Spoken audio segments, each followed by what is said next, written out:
Welcome to LiveDaf, your online Daf Yomi Shir. Shalom Aleichem and welcome back to today's Daf Hayomi Meseches NIDDAH Daf Tes. We begin on the Chesam Beis at the Tanur Rabbanon, which is 5 lines from the bottom. Tanur Rabbanon. Back to the Mishnah. Eimu Uberes. An Isha who is expecting is presumed to be blood-free. The likelihood of having a sighting is slim, in which case we suspend the me'es la'es concept, we exempt her from being tamei for the previous 24 hours, meaning if she notices something, the concern only applies to that moment, going forward, but not going back. Ton Rabba, here comes an interesting price. A woman is noticeably pregnant, but then she notices some dam. So far, standard, right? So the concern only applies going forward. No me'es apply to a muberes. But then what happens?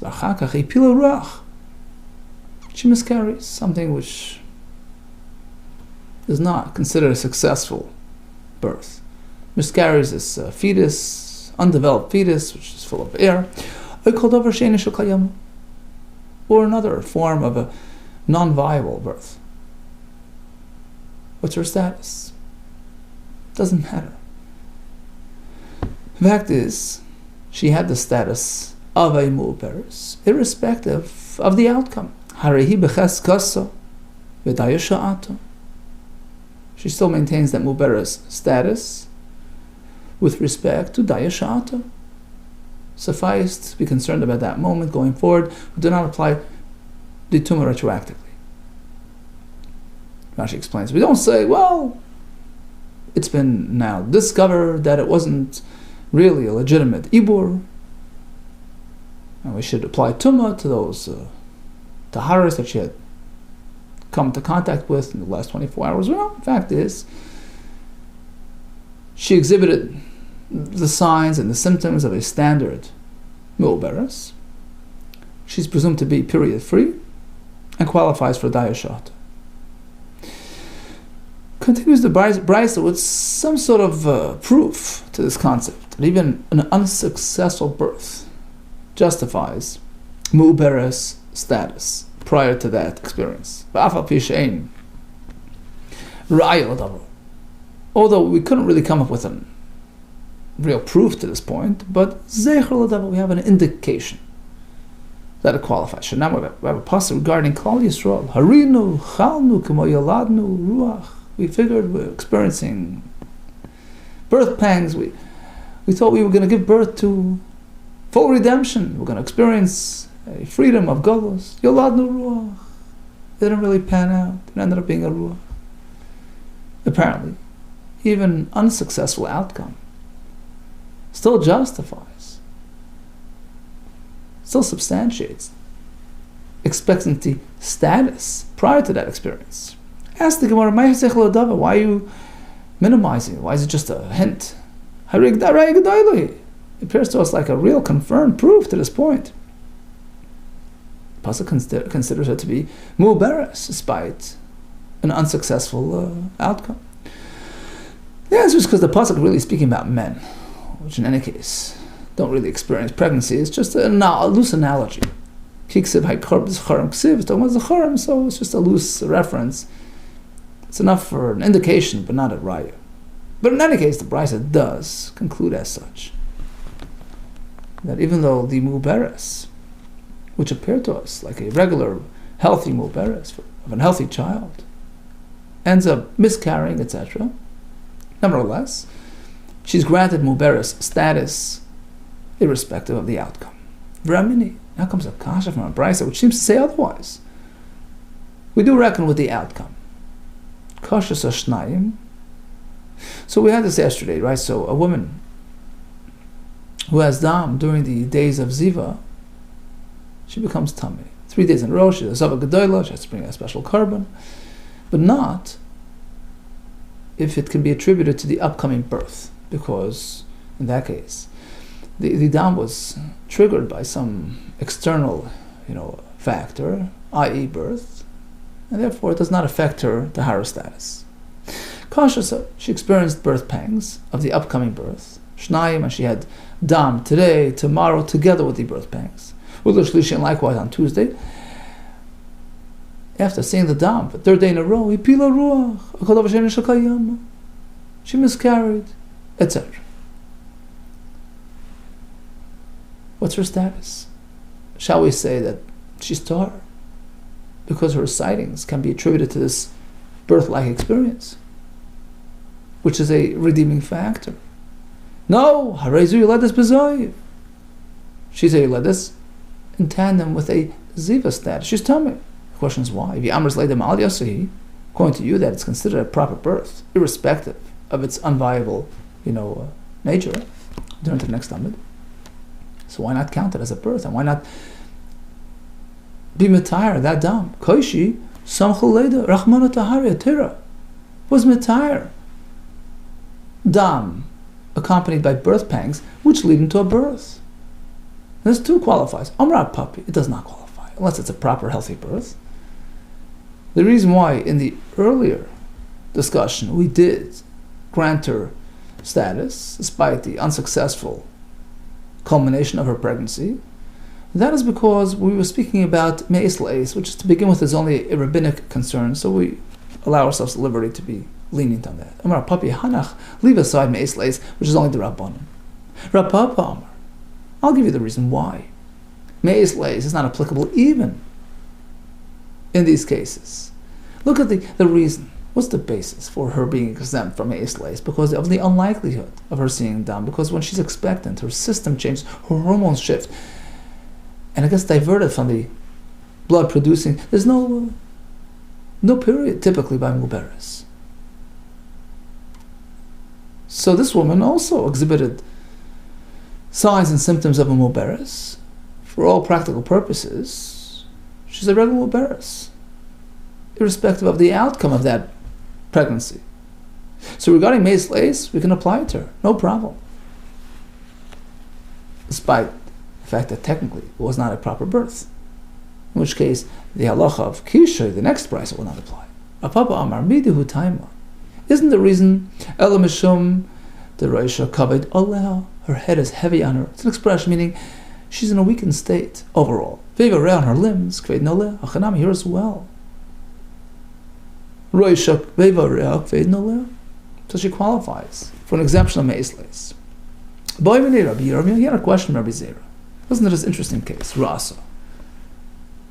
She noticed dam, and then soon after, her pregnancy became confirmed, became noticeable.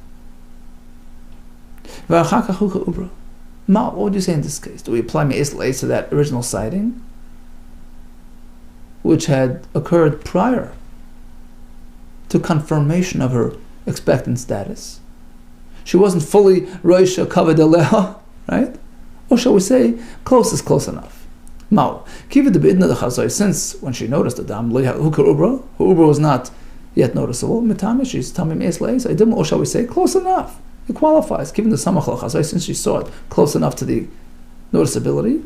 La mitamya, there's no me'es le'es. Amrlei says, look, it was not yet confirmed. Doesn't qualify. Midihu taima. Isn't the reason el mishum the roisha kaved aleha ve'vareha ve'noleh? So she has to get to that point. She hadn't got to that point yet. That only happens when it's hukah ubra, when it got developed to the point where we say, okay, no more periods. Bidin d'chazoi. The fact is, in this case, the moment of her sighting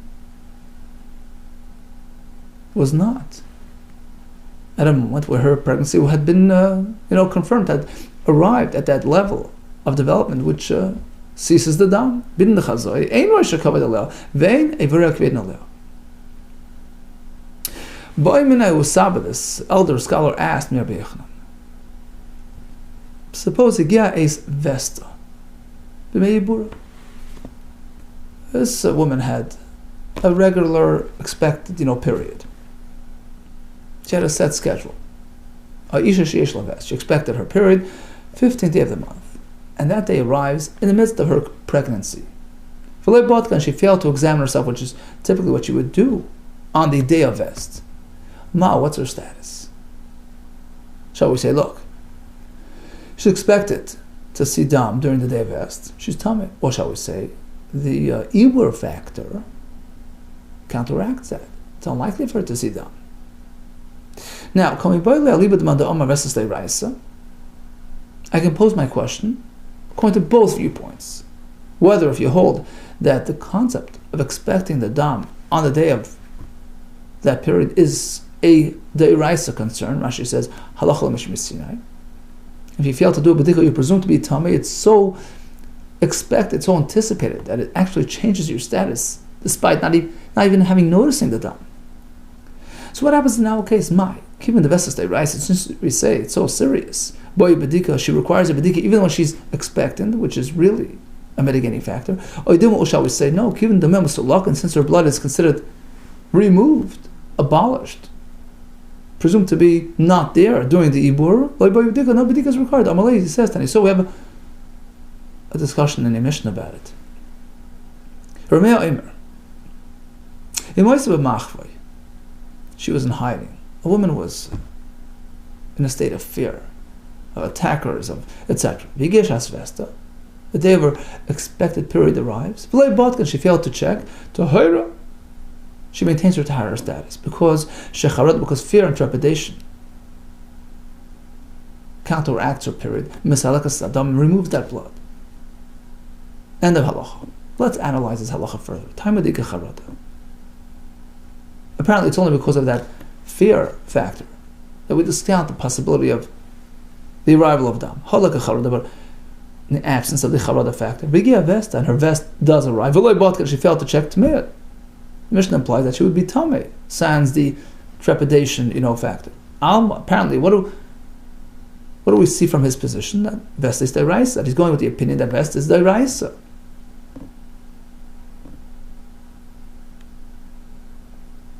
So, if you fail to check on the day of the vest, you presume to be tamei.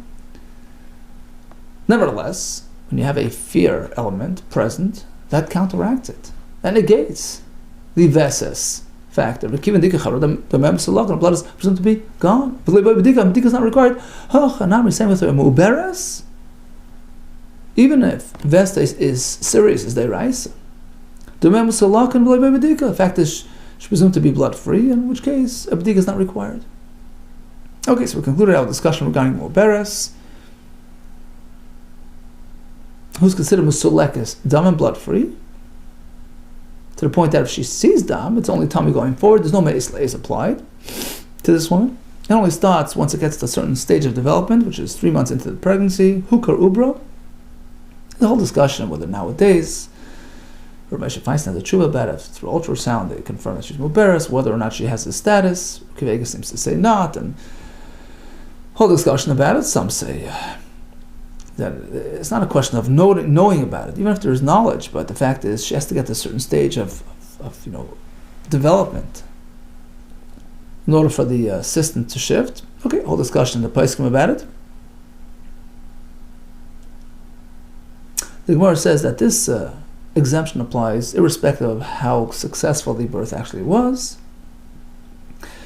And we had an interesting question of she saw, and then she was confirmed to be muberes. What happens there? And the fact that the muberes factor negates the obligation for bedika, even b'shas vest. Okay, let's move on to the next exception, which is a menika. Menika shetigmal v'chulu. A nursing mother is also presumed to be dam free and exempt from me'es leis. We had two opinions in the Mishnah as to what qualifies as menika with respect to this discussion. Is it that for the next 24 months following the birth, it's a time issue? She's presumed to be blood free, irrespective of whether she's actually nursing, or is it dependent upon the nursing phenomenon? In which case, perhaps it could extend past 2 years, as long as she's still nursing. On the flip side, if she stops nursing before, she loses that status, even though it's very close and following the birth. So you have two opinions on that. Turn her up on them. Melika, a nursing mother, her new infant, Loyalina, passes away within 24 months. Okay, she loses that status. She's not considered like any other woman. She has a sighting, she's tummy, for the previous 24 hours, or to the previous examination. Therefore, since it's dependent upon actually nursing, she happens to be nursing on and on 4 or 5 years. Okay, so then again she loses that the meisla is concerned. It's all about whether she's nursing or not.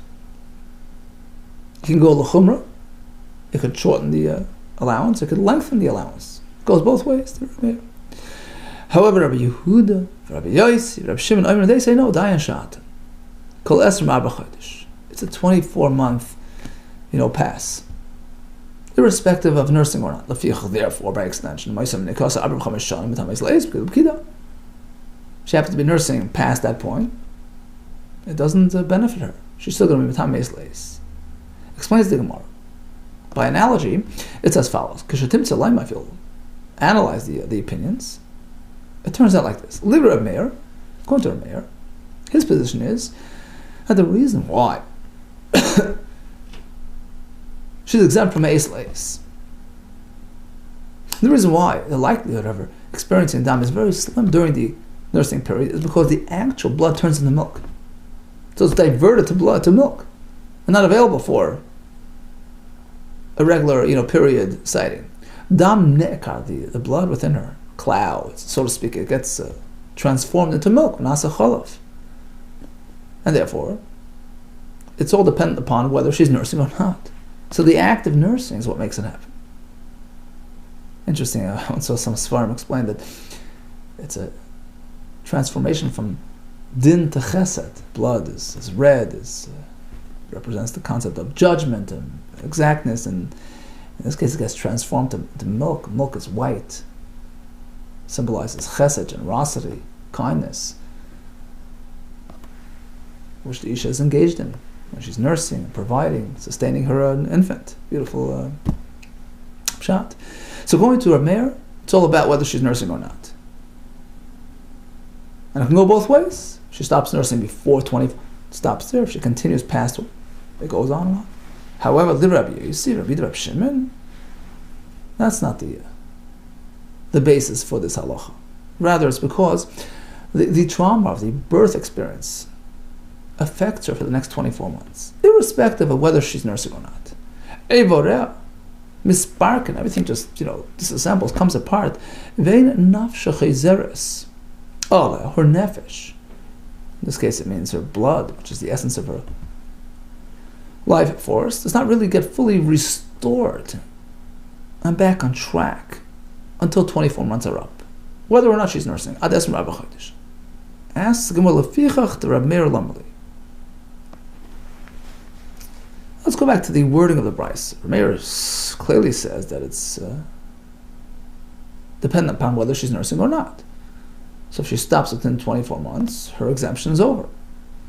So why does the Bryce have to add, therefore, if it extends past 24, well, it's obviously the case, because that's the factor to consider, right? You're right, that's a little bit unnecessary. The Bryce referred to the Reb Meir in that sense because, on account of Rabbi Yossi, so it presented it, sort of a matching.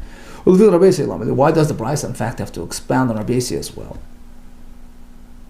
Rabbi Yossi says it's all about 24 months, and therefore, lefichach, she decides to nurse past 24 months. She doesn't have this exemption.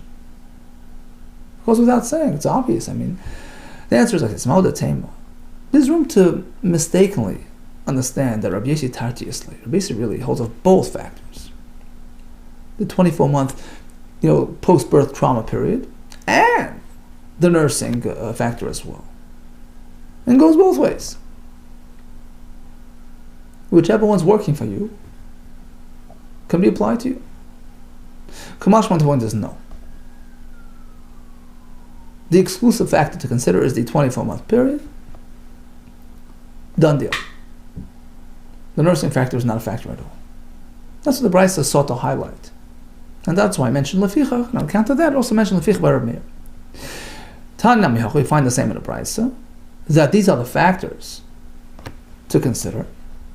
Dam Nekam Nasachod Rabbi Meir, according to Rabbi Meir, it's about the blood transforming into milk, so it's all about whether she's nursing. Rabbi Yisrael, it's the 24-month weakness that follows the birth. What does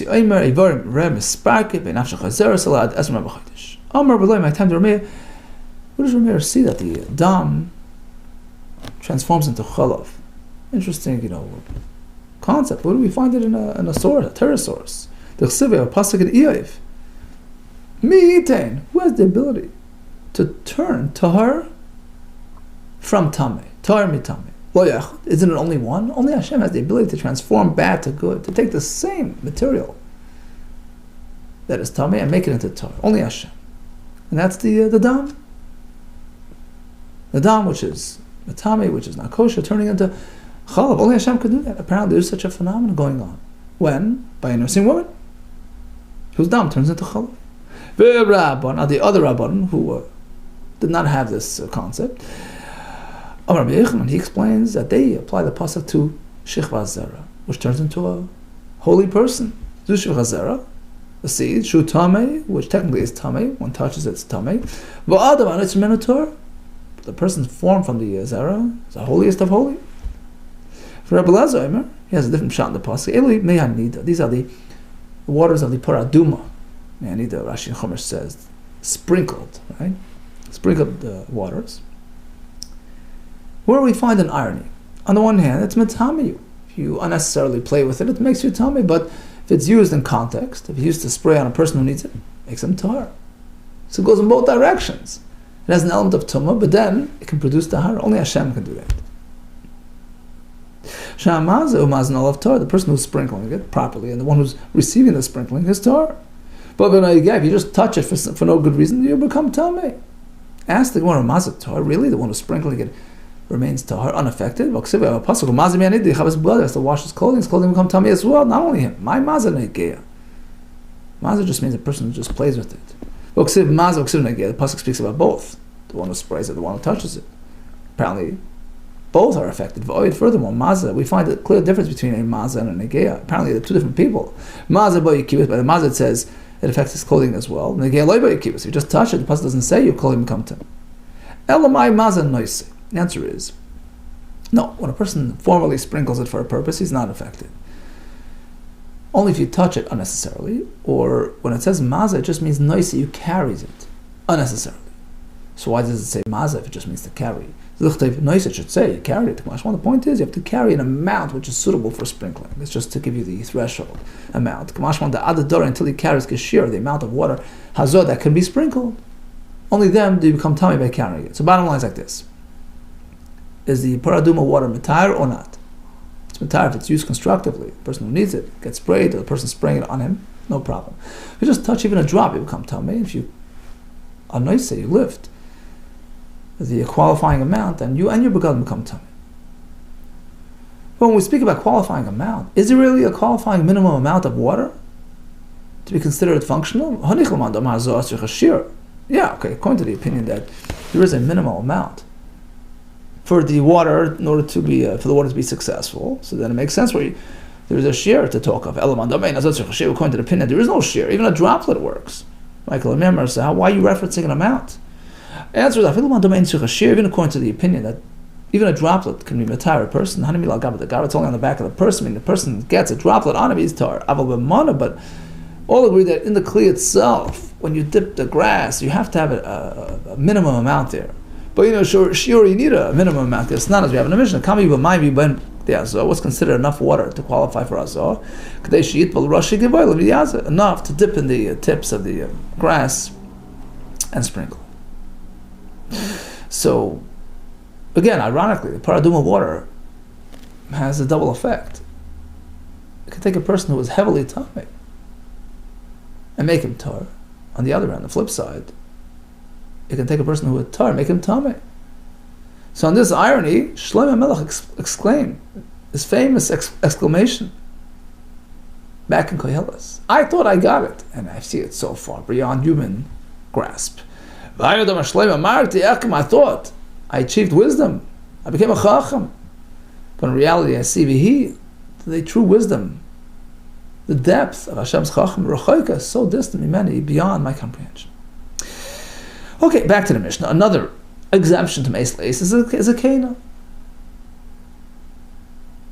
a senior woman who is presumed to be post-menopause and blood-free. Is a Kana. How do you qualify for Zakena status? Aside from the age factor, she also ceased for 3 aynos, for 3 cycles. So we have 2 conditions that have to be met: the age factor and cessation of periods for 3 times. How do you qualify?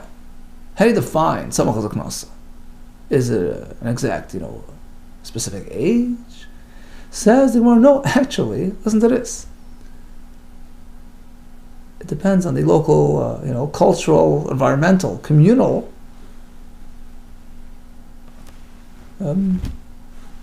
perspective.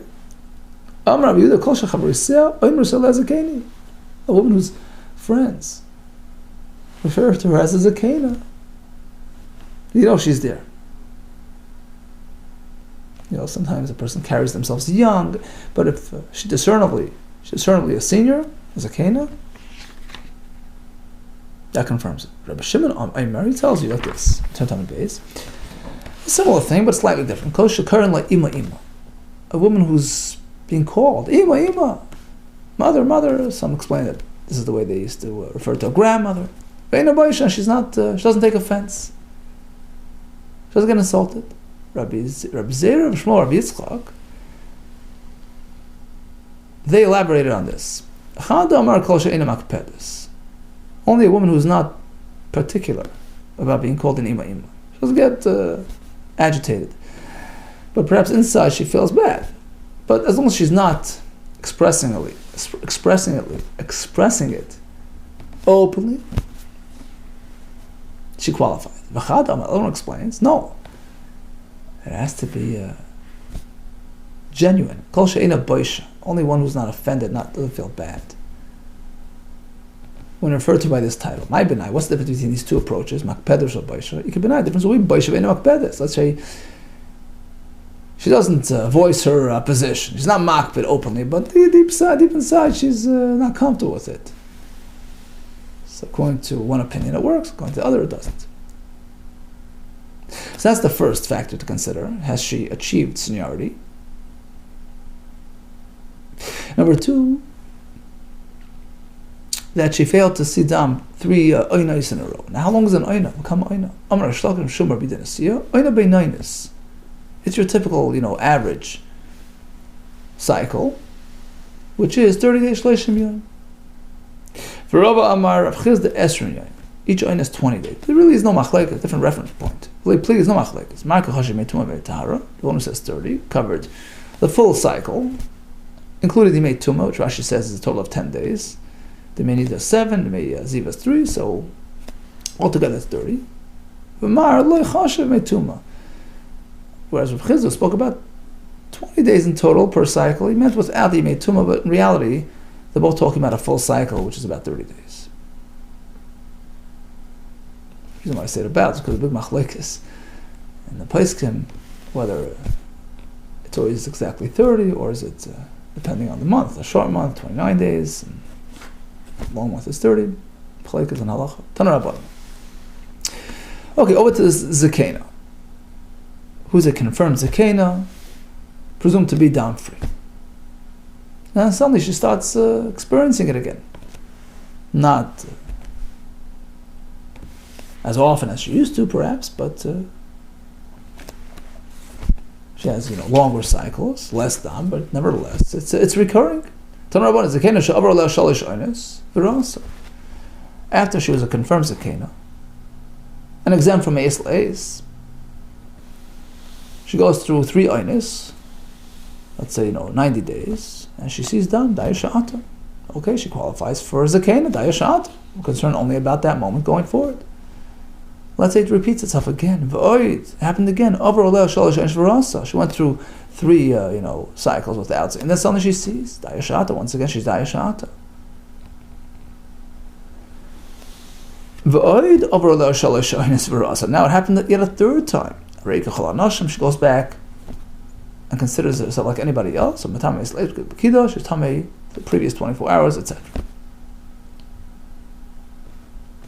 Because apparently she's back on track.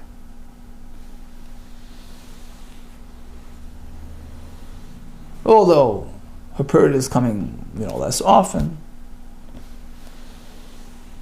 but nevertheless, she seemingly has some sort of cycle, and she's back to Meis Leis. And the Brisa continues. We're not talking that these 3 experiences followed an exact pattern. 90 days, 90 days, and 90 days. Even if it wasn't exactly the same. It was, one time 89, one time day 91. Nevertheless, she's indicating that she has a regular cycle, and she's Matami Meis Leis. And a Brisa. Ask the Gemara, what do you mean? Afilu pirsa, even if the cycle was a bit shorter or longer, and goes without saying, obviously, if it was exact 90, 90, 90, is that what the Brisa means to say? Adarab, if anything, it's exactly the opposite, kivna, because if she developed a very regular, predictable cycle, 90 days, 90 days, 90 days, couple of Esther, she now established a regular period, V'dayashata. And if anything, it's a mitigating factor again, because once she has a regular expected schedule, then again, Meis Leis is suspended. We know it's coming on this day, not before. So why does the Brisa indicate that if it's Kavna, certainly, if it's Kivna, certainly she has Meis Leis. If anything, just the opposite. Perhaps you'll say, if you recall, it's a big machlekes by Isha that has a regular cycle, whether she has Meis Leis applied to her or not. Perhaps it's the Rabbanon speaking, who apply Meis Leis even to an Isha that has a vest. The Plioli de Rabbi Deisa, this reads Rabbi Deisa, the Amr they hold, Isha, even Sheish Lavest, even an Isha with a predicted period, Matam Meis Leis, Stlaz Meis Leis. Well, if that's the case, Ifcham and Beile, the Brisa should have presented its halacha differently. The other way, for Lema, the Brisa should say, look, don't think Meis Leis is only applied if the experiences were not following a perfect pattern. It was 89, it was 91, 93. Even if it was repetitive 90, 90, 90, in which case it was an established, fixed schedule, Meis Leis will apply. That's how the Brisa should present it, if in fact that's the viewpoint we're following.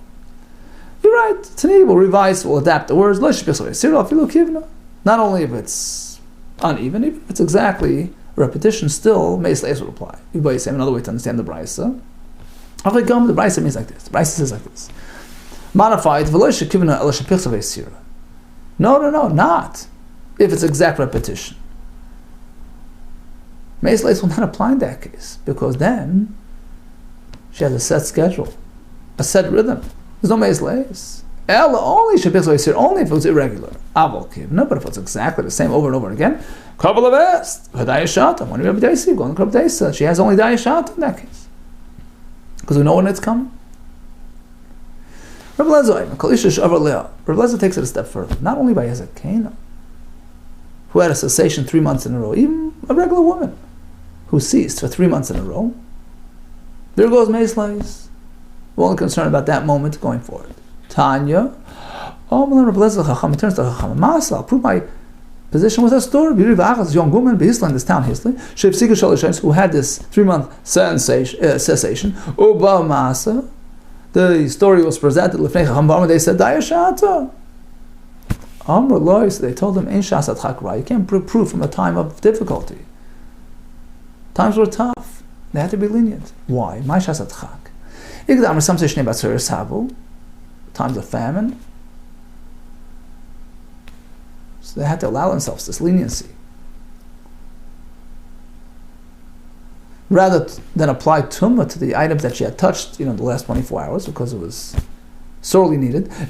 Some say she was involved in much tahara. She was catering a wedding. And therefore, Chashu Rabban left the tahara. The Rabban were concerned about disqualifying all those taharas. So, because of the pressing circumstances, they applied a leniency. But typically, you don't say that. Just because an Isha didn't see for 3 months doesn't change her halacha. Tan Rabban.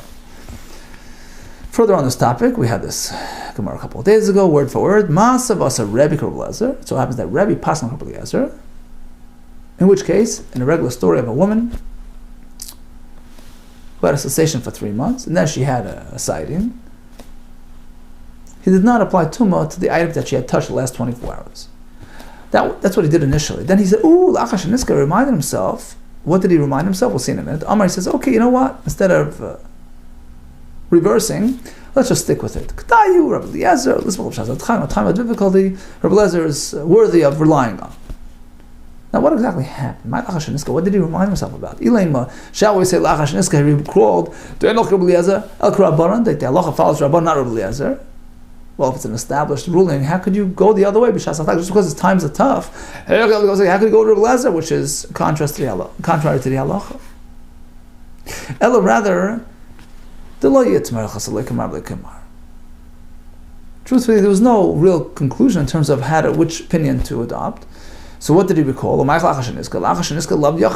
recalled that rather than an individual challenging Eliezer, it was the multitude, the Rabbim. And the halacha is when you have an individual against the Rabbim, we're meant to follow the individual. So it wasn't really a clear-cut halacha concluded, not like Rabbi Eliezer, but a general, directed general formula would point to the Chachamim as the correct opinion. So that's what he recalled.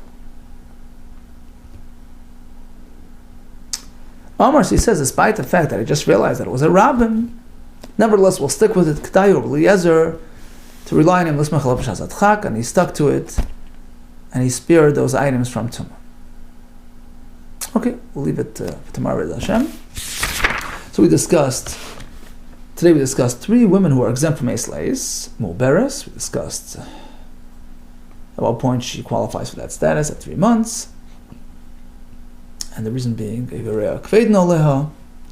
which case, even if it turned out to be an unsuccessful birth, she still qualifies. We said Mu'beres is exempt from doing a b'dika b'shas fest, even if Vestas deraisa, because the Mu'beres factor counteracts that concern. What is the reason why Nika is exempt from Eisleis? Why is it unlikely for her to see down? We have 2 approaches. Either it's a trauma issue for the last 24 months, irrespective of whether she's nursing, or it's a nursing driven phenomenon, in which case that's what depends on. Go lakula could shorten the time frame. It could lengthen the time frame if she's nursing past 24 months. We had an interesting pasuk, mitin tar mitamei echad, which was applied either to the fact that the dam turns into chala, shalazer is mitzer a person, or the paraduma water, which is mitar at the same time can be mitame as well. Amarti ech kama v'rachaykim imeni. Hazakena requires 2 elements: age recognition and cessation of riyah for 3 einos. We discussed that Hazakena can revert back on track if in fact she has multiple riyos, which indicate that she's back on track. And we have the machlekes, Rabbi Eliezer says that every Yisha who ceases for 3 months is now exempt from Eisleis. Chacham disagree, and Rabbi, in fact, paskin like him. And likewise in the story of Hislay, and it was because of Shas Adchak. Okay, all the best to you, and Hatzlacha Rabbah.